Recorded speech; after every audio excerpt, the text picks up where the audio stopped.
देव, माझं ऐक ना. कार्तिक माहून ओरडत होता, पण देवेने मात्र रडत रडत पुढे पळत होते. शेवटी त्याने थोडं पळत जाऊन तिचा हात पकडला आणि तिला स्वतःकडे वळवलं. रडून रडून तिचा चेहरा, डोळे सगळं लाल झालं होतं. ते पाहून त्याच्या हृदयात कळ उठली. कार्तिक सर, माझं नाव देवेने आहे. मला तुमचा असा छोटा केलेला नावाचा प्रकार नको आहे. सोडा, मला जाऊ द्या. ती त्याचा हात झिटकारत बोलली आणि थोडी मागे झाली. देव, कृपया मला समजून घेण्याचा प्रयत्न कर, तो हतबल होऊन बोलला. मला काही समजून घ्यायचं नाही. तुम्ही फसवणूक करणारे आहात. मला फसवलं तुम्ही. मला तुमचा तिरस्कार वाटतो. ती डोळे पुसत बोलली. तिचे शब्द त्याच्या हृदयावर घाव करत होते. रात्रीच्या त्याच वेळी सुसाट वारा सुटला होता आणि त्याच वेळी आकाशात वीज चमकली. टपोरे टपोरे थेंब दोघांच्या अंगावर पडू लागले. देव, पाऊस येतोय, चल गाडीत बसूया. तो तिच्या डोक्यावर दोन्ही हात धरत काळजीने बोलला. तिने हात वर करून त्याचे हात झिटकारले. बस झालं तुमचं हे काळजीचं नाटक. मला तुमच्यासोबत कुठे जायचं नाही. मला तुमचं तोंड सुद्धा बघायचं नाही. ती डोळे पुसत बोलली. देव, मला माफ कर, कृपया ये ना. कार्तिक आता तिचं जॅकेट काढून तिच्या डोक्यावर धरत बोलला, कारण ती पूर्ण भिजत होती. ती आजारी पडेल म्हणून त्याला त्याची काळजी वाटत होती. नाही सर, आता मी फसणार नाही, कधीच नाही. ही देवीने आता तुम्हाला पुन्हा कधीच दिसणार नाही, मी वचन देते. ती मागे मागे जात बोलली. त्याने लगेच पुढे जाऊन तिचा हात पकडला. देव, कृपया, तो बोलला आणि यावेळी तो तिच्यासमोर गुडघ्यावर बसला. कृपया देव, असं बोलू नकोस. माझं तुझ्यावर प्रेम आहे. माझं तुझ्यावर खूप प्रेम आहे देव. तो तिचे दोन्ही हात पकडत घट्ट वर तिच्या चेहऱ्याकडे पाहत बोलला. दोघंही पूर्ण भिजले होते आणि आता तो अगदी त्याच्या मनापासून बोलत होता. प्रेम, माझ्या पायाची धूळ. मिस्टर कार्तिक पाटील, प्रेम करायला हृदय लागतं. तुमच्याकडे दगड आहे, फक्त दगड. ती हुंदके देत रागात बोलली आणि तिने त्याच्या हातातून स्वतःचे हात हिसकावून घेतले. देव, तुला मला ओरडायचं आहे का? रागवायचं आहे का? मारायचं आहे का? जे करायचे ते कर, पण मला सोडून जाऊ नकोस कृपया. तो उठून तिच्याकडे पाऊल टाकत बोलला. पण तो जितका जवळ जाण्याचा प्रयत्न करत होता, ती तितकेच मागे मागे जात होती. देव, आता थांब, रस्ता आहे, कृपया. तो पुढे पुढे जात ओरडला, पण ती ऐकत नव्हती. ती मागे मागे जात होते. मला तुमचा तिरस्कार वाटतो कार्तिक सर. ती मोठ्याने ओरडल्याने त्याच वेळी एक भरधाव ट्रकने तिला उडवून गेली. देऊ, त्याच्या तोंडून मोठी किंकाळी बाहेर पडली आणि तो दचकून जागा झाला. त्याने सैरभर होऊन आसपास पाहिलं. तो त्याच्याच अंधाऱ्या खोलीत होता. त्याने एक सुस्कारा सोडला आणि जोरजोरात श्वास घेऊ लागला. त्याचा हात कपाळावरून केसात गेला तर एसीमध्ये सुद्धा त्याचं कपाळ आणि केस घामाने भिजले होते. इतका जास्त तो घाबरला होता. त्याने बाजूच्या टेबलवरून टिश्यू पेपर घेतला आणि घाम टिपला. मग त्याने खोलीतील सगळे दिवे लावले. पूर्ण खोली दिव्यांच्या प्रकाशात झगमगू लागली आणि त्या झगमगाटात त्याची नजर समोरच्या भिंतीवर गेली. देवयानीचा हसरा चेहरा असलेला फोटो तिथे दिसत होता. त्याचं मन भरून आलं. त्याने पूर्ण खोलीभर नजर फिरवली. प्रत्येक ठिकाणी फक्त तिचेच फोटो होते. पूर्ण भिंत LCD स्क्रीनसारखी दिसत होती, ज्यावर पूर्ण सप्तेत फक्त आणि फक्त तिचे फोटो होते. त्या सगळ्या फोटोवर नजर फिरवता फिरवता त्याचे डोळे भरून आले. त्याने दिवे बंद केले आणि आता बाल्कनीत येऊन बसला. तिथे बाहेरचा थंड वारा अंगाला झोंबत होता. तरीही तो तिथेच बसला आणि टेबलच्या ड्रॉवरमधून सिगारेट काढून त्याने ते ओठांमध्ये पकडली. मग लायटरने अलगद ती पेटवली. आता त्याच्यासमोर धुराचे वलय निर्माण होऊ लागले आणि त्या धुराच्या वलया देखील त्याला तिचा चेहरा दिसत होता. वैतागून शेवटी त्याने फोन काढला आणि एक नंबर लावला. शेवटच्या रिंगला फोन उचलला गेला. हॅलो. समोरून झोपाळा आवाज आला. मला तिला पाहायचं आहे. तो हृदयातून निघणारे कळ दाबत बोलला. काय? आता? रात्रीचे 2 वाजले आहेत. पलीकडून आवाज आला. मला तिला पाहायचं आहे. तो पुन्हा बोलला. पूर्ण खोली तिच्या फोटोनी भरली आहे. ते बघ ना. पलीकडून वैतागलेला आवाज आला. मी सांगितलं ना, मला तिला पाहायचं आहे. आता त्याच्या आवाजाला कमालीची धार चढली. ठीक आहे, ठीक आहे, मी व्हिडिओ कॉल करतो. पलीकडून आवाज आला. कार्तिकने फोन कट केला आणि आता तो फोनकडे टक लावून पाहू लागला. 2 सिगारेट संपले आणि मग त्याचा फोन वाजला. त्याने तिसरी सिगारेट फेकून दिली आणि फोन उचलला. आता त्याला समोर बेडवरती झोपलेली दिसत होती. तिला पाहून त्याच्या जीवात जीव आला. देव, तुझी खूप आठवण येते आणि ही आठवण आता मला आतून संपवत आहे. तो फोनकडे एकटक पाहत बडबडला. दुसऱ्या दिवशी त्याला जाग आले. तेव्हा बाहेर ऊन पडलं होतं. बागेतल्या झाडांवर पक्षी किलबिलाट करत होते. रस्त्यांवरून वाहनांचे आणि फेरीवाल्यांचे आवाज ऐकू येत होते. एकदम प्रसन्न सकाळ होती, पण त्याला मात्र ते सगळं भकास वाटत होतं. गेले 8-9 महिने असंच चालू होतं. जेव्हापासून देवयानी गेली होती. जाताना ती त्याच्या आयुष्यातून जणू त्याचा जीवच घेऊन गेली होती. एखाद्या रोबोटप्रमाणे त्याचं आयुष्य झालं होतं. त्याने एक सुस्कारा सोडला आणि फोन सुरू केला. खूप सारे ऑफिसचे संदेश पडले होते. त्याच्या मीटिंग वेळापत्रक त्याच्या नवीन पेएने पाठवलं होतं. त्याने एक नजर त्यावर फिरवली आणि मग आवरून खाली आला. हॉलमध्ये मिसेस पाटील आणि मिस्टर पाटील यांचा आवाज येत होता. तो तिथे जाताच ते दोघेही शांत झाले. शुभ सकाळ कार्तिक. आज बघ तुझ्या आवडीचं सगळं बनवलं आहे. मिसेस पाटील लगेच त्याला वाढत बोलल्या. त्याने काहीच उत्तर दिलं नाही. मिसेस पाटील यांनी मिस्टर पाटील यांना काहीतरी इशारा केला तसे मिस्टर पाटील यांनी घसा खाकरला. कार्तिक. मिस्टर पाटील यांनी त्याला हाक मारली. हो बाबा. कार्तिकने खाता खाता निर्विकारपणे उत्तर दिलं. तू किरणसोबत ऑफिसमध्ये एक शब्दही बोलत नाहीस. ती तुझ्या आईची खूप जवळची नातेवाईक आहे. तू तर वैयक्तिकरित्या तिच्याकडे लक्ष द्यायला हवं असं आम्हाला वाटतं. मिस्टर पाटील बोलले. माझ्यासाठी ऑफिसमधले सगळे कर्मचारी समान आहेत. तो फक्त एवढंच बोलला आणि त्याचवेळी किरण पळत पळत तिथे आली. माफ करा, मला थोडा उशीर झाला. किरण मिसेस पाटील यांच्या शेजारी बसत बोलली. काही हरकत नाही किरण. कार्तिक पण आताच आलाय. मिसेस पाटील हसत बोलल्या. किरणने कार्तिककडे पाहिलं, पण त्याने मात्र तिच्याकडे पाहिलं नाही. किरण, ऑफिसमध्ये काही समस्या आली तर तू कार्तिकला घरी असताना सांगत जा. तो मदत करेल. मिस्टर पाटील कार्तिककडे एक कटाक्ष टाकत बोलले. माझं झालं, मी आता निघतो. कार्तिक उठत बोलला. कार्तिक, किरणलाही ऑफिसमध्ये. मिसेस पाटील बोलत होत्याच तोपर्यंत कार्तिक तेथून निघून गेला. त्यांचा चेहरा रागाने थोडा लाल झाला, पण लगेच त्या स्वतःला सावरत किरणकडे पाहून हसल्या. तुला चालक ऑफिसमध्ये सोडेल. कार्तिक खूप व्यस्त असतो, त्यामुळे त्याला तेवढा वेळ मिळत नाही. मिसेस पाटील हसत बोलले. ठीक आहे काकू. किरण वरवर हसत बोलली. मनात मात्र ती थोडी खट्टू झाली होती. 1 महिना झाला होता तिला तिथे येऊन. एकाच घरात राहूनही कार्तिक एका शब्दानेही तिच्याशी अजून बोलला नव्हता. त्यामुळे तिला वाईट वाटत होतं, पण काही करून आता कार्तिकसोबत मैत्री तर करायचीच असं ती मनोमन ठरवत होती. इकडे कार्तिकने रागात गाडीचा दरवाजा उघडला आणि गाडीत बसला. पहिली श्वेता आणि आता ही. त्याने रागात गाडी सुरू केली आणि ऑफिसकडे गेला. ठरलेल्या वेळेत तो ऑफिसमध्ये पोहोचला. त्याची गाडी गेटवर पाहूनच ऑफिसमध्ये लगबग सुरू झाली होती आणि त्यांनी जेव्हा ऑफिसमध्ये पाय ठेवला तेव्हा पूर्ण ऑफिसमध्ये पिन पडल्यासारखी शांतता होती. फक्त संगणक आणि बाकीच्या यंत्राचा आवाज येत होता. त्यांनी पूर्ण ऑफिसवरून एक नजर फिरवली आणि मग थेट त्याच्या केबिनमध्ये गेला.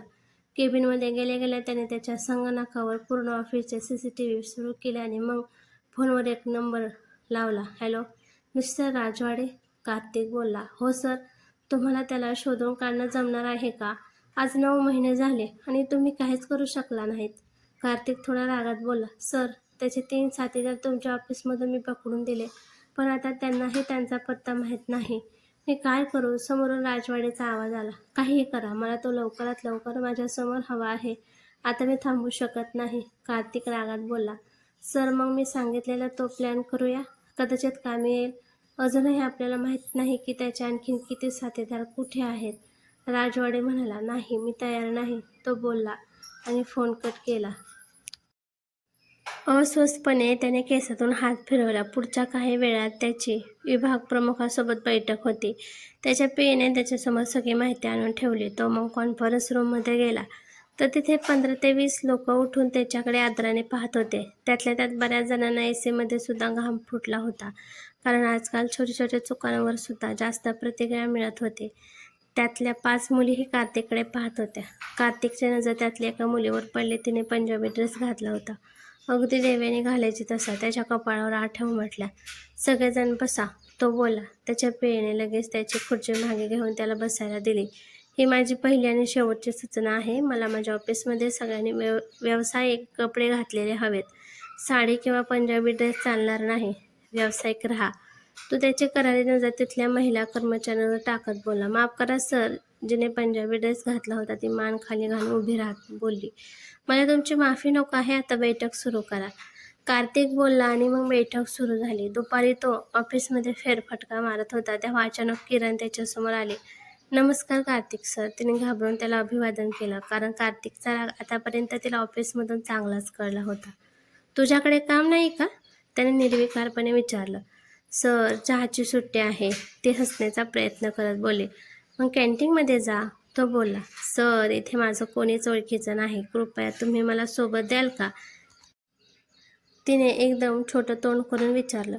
कार्तिकच्या कपाळावर आठ्या जमा झाल्या, पण मग त्याच्या मनात काहीतरी विचार आला. ठीक आहे, तो बोलला. ते एकदम थक्क झाले, पण मनातून जबरदस्त आनंदित झाले.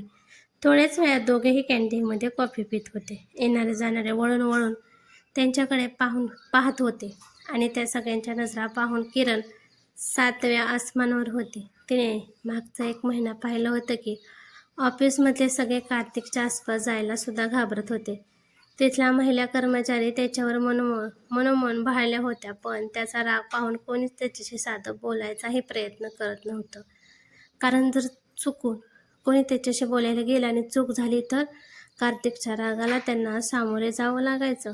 किरणने सुद्धा 1-2दा त्याच्या केबिनमध्ये त्याच्याशी बोलण्याचा प्रयत्न केला होता, पण तिला कधी संधी मिळाली नव्हती. ती त्याच्या आईकडची होती, त्याचे नातेवाईक होते आणि आता तिला तिचं स्थान पूर्ण ऑफिसला दाखवून द्यायचं होतं. आणि आज तीच संधी तिला मिळत होती, कारण आज चक्क कार्तिक तिच्यासोबत कॉफी पित होता.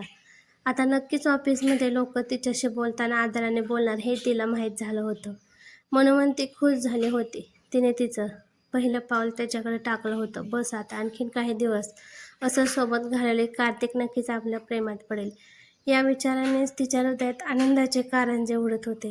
तो मात्र कुठल्या तरी विचारात हरवला होता. त्याच्या डोक्यात काहीतरी शिजत होतं. रोहिणीने गाडी थांबवली आणि ती खाली उतरली. समोर एक छोटंसं घर होतं. तिने त्याचं फाटक ओपन केलं आणि आतमध्ये गेली. दरवाजावरची बेल वाजवणार तोच राम. रोहिणी डोळे बंद करून जोरात ओरडली. ती पूर्ण पाण्याने भिजली होती. तिने चेहऱ्यावरचं पाणी पुसलं आणि वर पाहिलं. राम टेरेसवर उभा राहून तोंडावर हात ठेवून जोरदार हसत होता. राम, थांब तिथेच, तुला दाखवते, रोहिणी दात ओठ खात बोलल्याने राम लगेच हसत तेथून पळाला. त्याच वेळी मागूनही हसण्याचा आवाज आला. रोहिणीने रागात मागे पाहिलं. शिव लगेच गप्प बसला आणि इकडे तिकडे पाहू लागला. तुला हे बघून घेईल असं म्हणत रोहिणीने बेल दाबून धरली. अगं हो हो, किती वेळा दाबशील? एक बाई दरवाजा उघडत बोलली आणि रोहिणीला भिजलेले पाहून हसायला लागली. काकू, राम त्याला आज सोडणार नाही, रोहिणी रागात बोलली आणि त्या बाईला बाजूला करत आतमध्ये पळाले. पायऱ्या चढून ती टेरेसवर आली तर राम मात्र कुठेच दिसला नाही. ते पुन्हा खाली आले. काकू, राम कुठे गेला? तिने रागात विचारलं. काकूने नकारात ते मान हलवले. तुम्ही त्याचीच बाजू घ्या, पण मला माहिती आहे तो कुठे लपून बसेल, रोहिणी डोळे बारीक करून बोलली आणि तिथल्याच एका खोलीचं दार जोरजोरात ठोठवू लागली. देव, माझी देव, दार उघड. रोहित सतत दरवाजा वाजत होती. रोहिणी, देवेनीने ओरडत दरवाजा उघडला. कुठे आहे तुझा भाऊ? आज त्याला सोडणार नाही, त्याची चांगलीच खबर घेते. रोहिणीने देवेनीला बाजूला केला आणि आता तिच्या खोलीत इकडे तिकडे शोधू लागली. रामबाळा, कुठे आहेस? बाहेर ये, मी तुला भिजवणार नाही, रोहिणी बोलली. देवेनी शांतपणे बेडवर बसून तिच्या त्या हालचाली पाहत होती. तिच्या चेहऱ्यावर हलकंसं हसू होतं. तो इथे नाहीये, देवेनी शांतपणे बोलली. रोहिणीने तिच्याकडे डोळे बारीक करून पाहिलं आणि त्याच वेळी तिने कपाटाच्या बाजूला लपलेल्या रामला बाहेर ओढलं. दीदी, राम ओरडला आणि देवेनीकडे पळाला. रोहिणीही त्याच्या मागोमाग पळाली. दोघं आता पूर्ण घरातून इकडे तिकडे धावत होते. राम देवेनीच्या मागे मागे लपत होता. बस बस बस राम, तुला शाळेला उशीर होतोय. रोहिणी, बस झालं, देवेनी वैतागून त्या दोघांना बोलली. रोज रोज का भिजवता हा मला? रोहिणी रागून बोलली. मग तू मला रंगपंचमीला किती भिजवलं होतंस, त्याही शिवजीजूंना सोबत घेऊन, राम तोंड बारीक करून बोलला. म्हणून तू रोज त्याचा बदला घेणार का? रोहिणी बोलली. एकदा शिवजीजूंना फसवून पुढे पाठव, आपण दोघं मिळून त्यांना खूप भिजवू, मग तुझी सुटका, राम डोळा मारत बोलला. ठीक आहे, ठरलं, रोहिणीही डोळा मारत बोलली आणि देवेनीने दोघांकडे पाहून नकारार्थी मान हलवली. तुम्ही दोघं तयार व्हा, मी काकूंना मदत करते, देवेनी बोलल्याने स्वयंपाकघरात आली तर काकू पराठे बनत होत्या. काकू, ते राहू द्या, मी करते, तुम्ही थोडा वेळ बसा, देवेनी त्यांच्याकडून पोळपाट लाटणं घेऊ लागली. अगं देऊ, मला करू दे ना, तू जा ना, तुझा आवर, काकू तिचा हात दूर करत बोलल्या. काकू, काय हे, सकाळी लवकर उठून सगळी कामं उरकून घेता, मला काहीच ठेवत नाही, देवेनी गाल फुकून बोलली. अगं हेच वय आहे, लाडात खाऊन पिऊन घे, एकदा सासरे गेले की मग हेच आयुष्यभर करत बसावं लागेल, काकू हसत बोलल्या आणि क्षणभर ती स्तब्ध झाली. अगं काय झालं, एवढी का घाबरलीस? तिला तसं पाहून काकूने विचारलं. काही नाही, मी लग्नच करणार नाही आणि केलं तरी तुम्ही जिथे असाल तिथेच मी पण असेल. देवेने हसत बोलले. वेडी आहेस का? अगं असं कसं होईल? तुझा नवरा मला थोडेच ठेवून घेईल? हो, मी तुझी आई असते तर कदाचित. काकू पुढे काही बोलणार तेवढ्या देवेनीने त्यांच्या तोंडावर हात ठेवला. हे पुन्हा नाही बोलायचं. तुम्ही आम्हाला आईपेक्षा कमी नाही. देवेने भावखत बोलली. काकूंनी डोकं हलवत गालात हसल्या आणि त्यांना हसताना पाहून चटकन तिचे डोळे पाण्याने डबडबले, कारण त्यांचं हसू त्यांच्यासारखंच होतं. पण तिने लगेच स्वतःला सावरलं आणि गप्पा मारत त्यांना मदत करू लागली. इकडे हॉलमध्ये सोफ्यावर बसून शिव त्या दोघांना पाहत होता. त्यांच्या गप्पा आणि त्यांचं हसणं पाहून त्याला समाधान वाटत होतं, पण मनातच तो तणावातही होता, कारण सायली काकू देवयानी सोबत आहेत हे अजूनपर्यंत कोणालाच माहीत नव्हतं. देवयानी त्यांना इथे कसं घेऊन आले ते तर त्याला माहीत नव्हतं, पण इथे आणल्यानंतर तिने त्याबद्दल कोणाला काही सांगायचं नाही असं वचन घेतलं होतं. त्यामुळे मनात असूनही त्याला ही गोष्ट कार्तिकलाही सांगता आली नव्हती. पण जर कार्तिकला याबद्दल कळलं तर आपलं काय होईल याचं त्याला तणाव येत होतं. तेवढ्या त्याच्या खांद्यावर हात पडला. त्याने चमकून बाजूला पाहिलं तर रोहिणी शेजारी येऊन बसली होती. काय बघतोस? रोहिणीने विचारलं. काही नाही, यांचं नातं खूप छान आहे. देवयानी आणि राम खुश आहेत आणि काकूही. शिव समोर पाहत बोला. 9 महिन्यापूर्वी काय अवस्था होती तिची? नशीब राम आणि काकूंमुळे ते या सगळ्यातून सावरले, नाहीतर तुझ्या त्या वेडसर भावाने माझ्या देऊला वेडच केलं होतं. रोहिणी समाधानाने सुस्कारा सोडत बोलली. हो, ती स्वतः तर सावरलीस, पण राम आणि सायली काकूंनाही तिने आयुष्य दिलं, नाहीतर अजूनही ही दोघं त्या मानसिक रुग्णालयात असती. पण देवयानीने खूप मेहनत घेतली या दोघांना बरं करण्यात. खरंच तिचं कौतुक करावं तितकं कमीच आहे. शिव समाधानाने बोलला. मग माझी देव आहेस तेवढी महान. तुझ्याच भावाच्या डोक्यात कोळसे भरलेत, नाहीतर एवढी चांगली आयुष्य साथीदार त्याला कंदील घेऊन शोधायला गेली तरी सापडली नसती. पण बरं झालं तो तिच्या आयुष्यातून गेला, नाहीतर तो देऊच्या लायक नव्हताच. रोहिणी तोंड वाकडं करत बोलली आणि शिवने एक सुस्कारा सोडला. आता जर रोहिणीला कळलं की आपण कार्तिकला गपचीप देवयानीची खबर पोहोचवतो तर काय होईल या विचारानेच त्याला घाम फुटला. तुला माहीत आहे का शिव, 9 महिन्यापूर्वी देवयानीची अवस्था पाहून मी सुद्धा कोलमडले होते. पण या 9 महिन्यात तिने तिचं पूर्ण आयुष्य या दोघांसाठी वाहून दिलं आणि परिणाम बघ, दोघेही एकदम चांगले झालेत. आता फक्त देवयानीला कोणीतरी चांगला आयुष्य साथीदार मिळावा म्हणजे ती पूर्ण स्थिर होईल. आता तर रामची काळजीही नाही राहिली, त्यामुळे तिला लग्न करायला काहीच अडचण नाही. रोहिणी बोलली. ती पूर्णपणे पुढे गेली आहे. शिव सुस्कारा सोडत बोलला. पण माझा भाव मात्र अजून तिथेच आहे. मनातच तो दुःखी झाला. तुला काय दुःख होते ती पुढे गेली म्हणून? रोहिणीने चमकून विचारलं. तसा शिव गडबडला. तेवढ्यात राम आवरून आला. अहो नमस्कार जिजू. राम बाहेर येताच अभिवादन करत बोलला.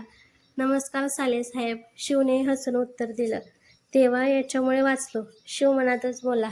राम पटकन खाऊन घे, उशीर होतोय. स्वयंपाकघरातून देवयानी ओरडली. हो हो खातोय, रामने उत्तर दिलं. रोहिणी, शिव तुम्ही दोघं पण बसा, आज पराठे गेलेत, काकूंचा आवाज आला. अरे वा, काकूंच्या हातचे पराठे मला खूप आवडतात. शिव खुश होऊन लगेच डायनिंग टेबलवर जाऊन बसला. जिजू, मला तुमच्याशी थोडं बोलायचं होतं. आज तुम्ही मला शाळेला सोडायला येणार का? रामने खाता खाता विचारलं. शिव काही बोलणार तेवढ्यात. अरे विचारतोस काय? सांग त्याला सोडायला लागेल. शेवटी तू साला आहेस, तुझा हक्क आहे. रोहिणी डोळा मारत बोलले. शिवने हसून होकारार्थी मान हलवली. थोड्याच वेळात दोघंही उठून निघाले. राम डब्बा घेऊन जा. स्वयंपाकघरातून काकूंचा आवाज आला. तसा राम स्वयंपाकघराकडे पळाला. धन्यवाद काकू. राम सायली काकूंना मिठी मारून बोलला. व्यवस्थित जा आणि हो, दीदीचा वाढदिवस येतोय, लक्षात आहे ना? सायली काकूने इकडे तिकडे पाहत हळू आवाजात विचारलं. हो काकू, लक्षात आहे. यावेळी मोठं सेलिब्रेशन करू. राम आनंदाने बोलला. सरप्राईज देऊया तिला. आता जा पटकन, काकू बोलल्या. राम लगेच पळत बाहेर आला आणि शिवच्या गाडीत बसला. निघायचं? शिवने विचारलं. हो, राम म्हणाला. शिवने गाडी सुरू केली आणि रामच्या विशेष शाळेकडे गाडी चालू लागला. गेल्या काही महिन्यांपासून देवयानीने रामला विशेष शाळेत टाकलं होतं आणि हळूहळू तो सगळं समजून घेत होता. पुढच्या काही वर्षात नक्कीच त्याला किमान ज्युनियर कॉलेजमध्ये तरी प्रवेश मिळणार होता. जिजू, एक विचारू? रामने थोडा विचार करत विचारलं. बोल. शिव म्हणाला. दीदीला तुम्ही केव्हापासून ओळखता? रामने विचारलं. 5 वर्ष झाली असतील. पहिल्याच नजरेत प्रेम झालं होतं मला. शिव हसत बोला. अहो जिजू, तुम्हाला जिथे तिथे रोहिणी दीदीच दिसते. मी देवेनी दीदीबद्दल बोलतोय. तिला कधीपासून ओळखता? राम डोक्याला हात लावत बोलला. आमचं जुळल्यावर रोहिणीने एकदा भेट घालून दिली होती. साधारण 4 वर्ष झाली असतील. शिव आठवत बोलला.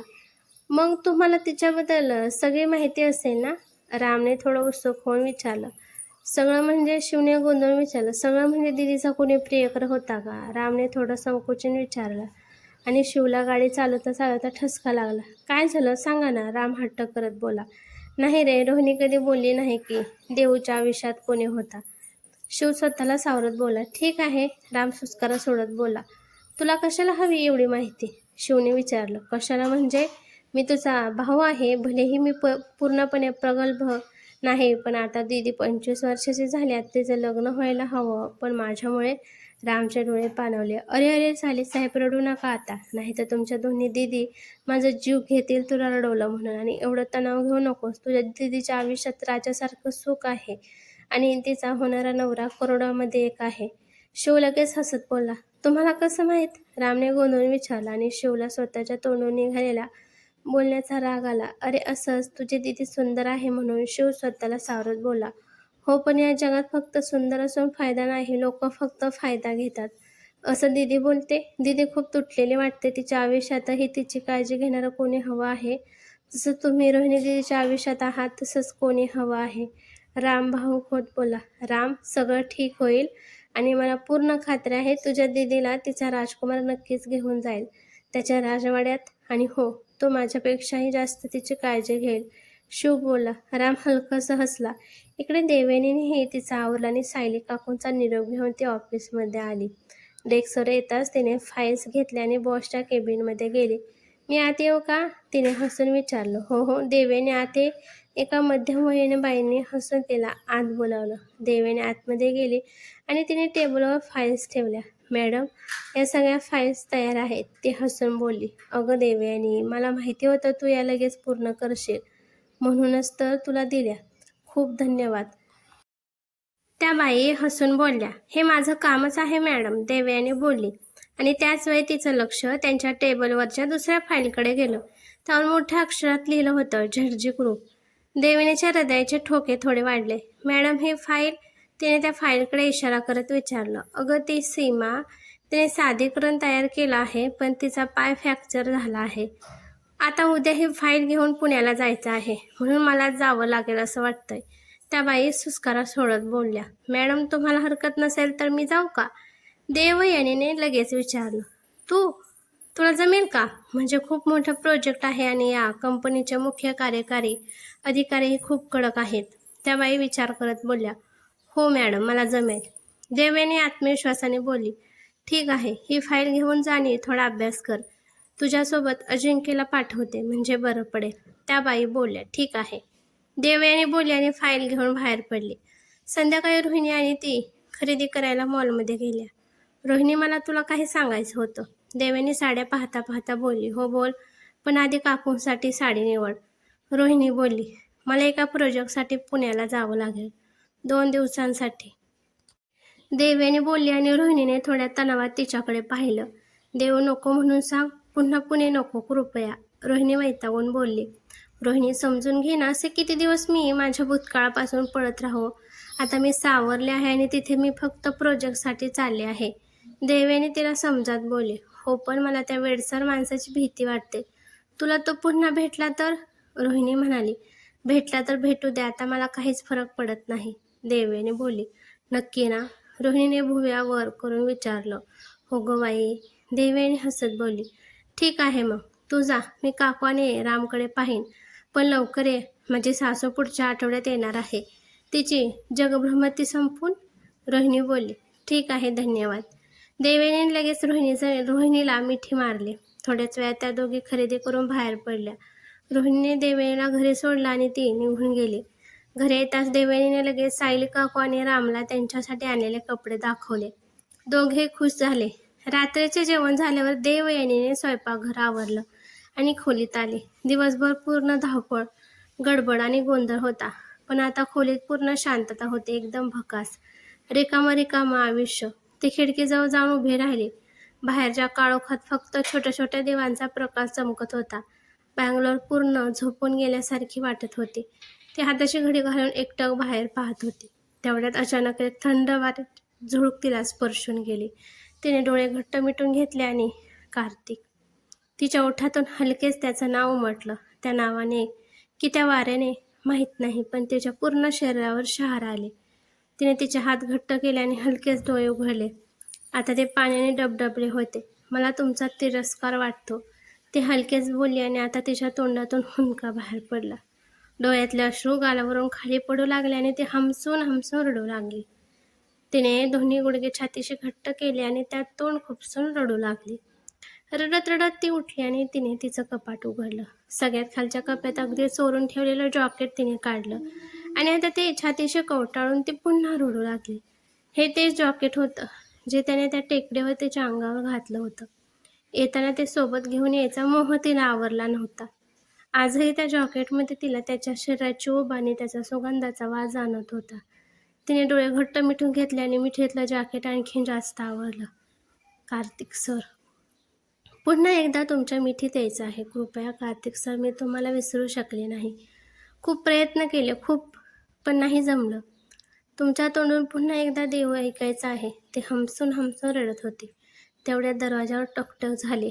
तशी देवयानी लगेच सावध झाली. पटकन तिने ते जॉकेट कपाटात व्यवस्थित ठेवलं आणि टिश्यू पेपर घेऊन चेहरा साफ केला. देव, बाहेरून काकूंचा आवाज आला. हो काकू आलेच. तिचा आवाज थोडा कातर झाला होता. तिने एक दीर्घ श्वास घेतला आणि स्वतःला सामान्य करण्याचा प्रयत्न केला. मग दरवाजा उघडला. बाहेर सायली काकू उभ्या होत्या. काकू, या ना आत, देवयानी हसून बोलली. रडत होतीस का? काकूने बेडवर बसता बसता विचारलं आणि देवयानी गडबडली. नाही, काही नाही, ती वरवर हसण्याचा प्रयत्न करत बोलली. देव बाळा, तुला खोटं बोलता येत नाही. तुझा चेहरा खूप बोलका आहे ग, काकू हसत बोलल्या. देवयानीने खाली मान घातली. जेव्हापासून मी ठीक झाले तेव्हापासून तुला पाहते. रोज रात्री रडत असतेस. कोणासाठी तुझा एवढा जीव तुटतो ग? कोण आहे तो? सायली काकूने काळजीने विचारलं. काकू, असं काही नाही, देवयानी हसण्याचा प्रयत्न करत बोलली. बाळा, लगेच कळतं. दिवसभर हसत असतेस पण रात्री मात्र रडत असतेस. तू तुझ्या भूतकाळाबद्दलही कधीच काही सांगत नाहीस. मला परकं समजतेस का? सायली काकूंनी तिच्या चेहऱ्यावरून हात फिरवत विचारलं आणि तिला हुंदका अनावर झाला. ते त्यांच्या कुशीत शिरली आणि रडू लागली. त्या पण लहान मुलाला कुशीत घेऊन गोंजातात तसा तिला गोंजरू लागल्या. कोण, कुठली तू? पण माझ्यासारख्या अनोळख्या बाईला त्या मानसिक रुग्णालयातून घरी घेऊन आलीस. कधी काही विचारलं तर काहीच उत्तर देत नाहीस. अशी कशी आहेस ग? नक्कीच मागच्या जन्मी आपलं काही नातं असेल म्हणून तू मला भेटलीस, नाहीतर माझी आपली. सायली काकूंचे डोळे आता पाण्याने वाहू लागले. नातं कसं नाही? तुमच्यामुळेच तर मला माझ्या आयुष्यात प्रेम नावाची गोष्ट कळली. भलेही ती मला त्रासच देते, पण खरंच जेव्हा ती भावना जाणवली होती तेव्हा जगातला सगळ्यात मोठा आनंद झाला होता. फक्त तुमच्या मुलामुळे मला थोडा का होईना आनंद मिळाला, ती मनातच बोलली. बरं देवो, बस कर आता.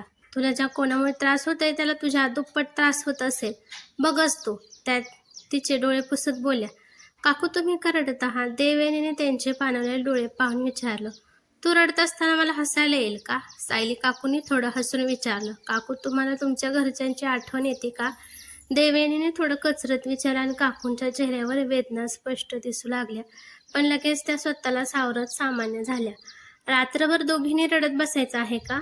त्यांनी हसून विचारलं. नाही, मला उद्या ऑफिस आहे.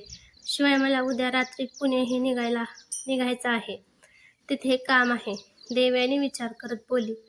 पुणे? सायली काकू थोड्या अस्वस्थ झाल्या. 2 दिवसात परत येईल, काळजी करू नका.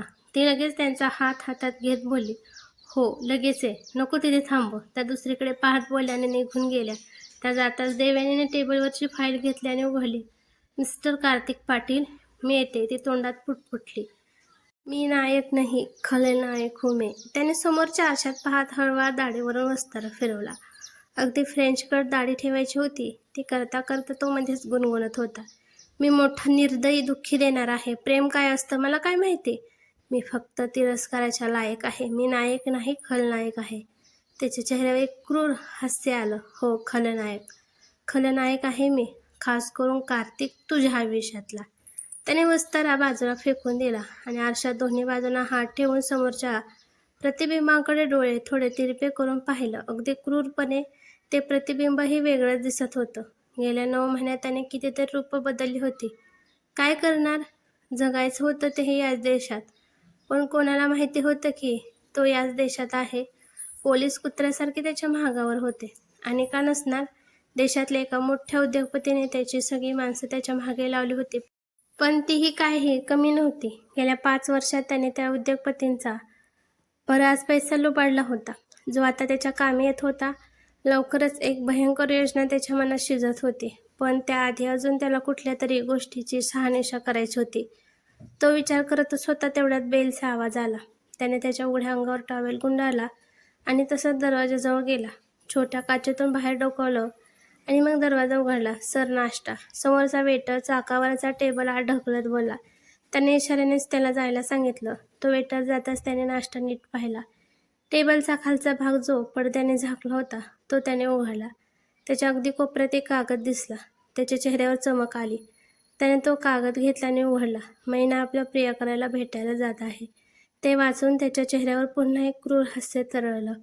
कार्तिक पाटील, आता बघू तू काय करतोस. गेले 9 महिने तिला भेटला नाहीस तर तुला काय वाटलं? मला विश्वास बसेल का की तू तिच्यावर प्रेम करत नाहीस?